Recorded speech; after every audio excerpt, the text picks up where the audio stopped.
ఇవాళ రుణమాఫీ గురించి దాదాపు 75,000 కంప్లైంట్స్ ఇప్పటికే తెలంగాణ భవన్కు వచ్చినాయి. ఇంకా చాలామంది రైతులు 15 ఆగస్టు కోసం చూస్తూ ఉన్నారు. 15 ఆగస్టు తర్వాత ఈ రాష్ట్రంలో ముఖ్యమంత్రి గారి పర్యటన పల్లెల్లో ఉంటుందా డౌటే. కేబినెట్లో కొనసాగుతున్న మంత్రులు ఇంత స్వేచ్ఛగా తిరుగుతారా అనేది కూడా డౌటే.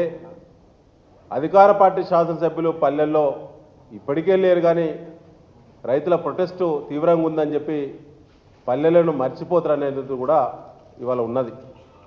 ఎందుకంటే 45,000 కోట్ల రూపాయలు రుణమాఫీకి అవసరం ఉంటే ఇవాళ 18,000 కోట్లతోటే మమ అనిపించేటువంటి కుట్రలు రైతులకు అర్థమవుతున్నవి.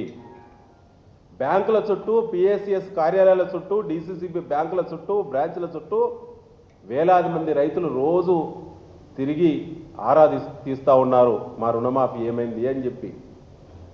రేషన్ కార్డు ప్రామాణికం కాదన్నారు మీరే. రేషన్ కార్డు ప్రామాణికంగానే ఇవాళ రుణమాఫీ అవుతున్నది. నిజమా కాదా చెప్పాలి రైతులకి.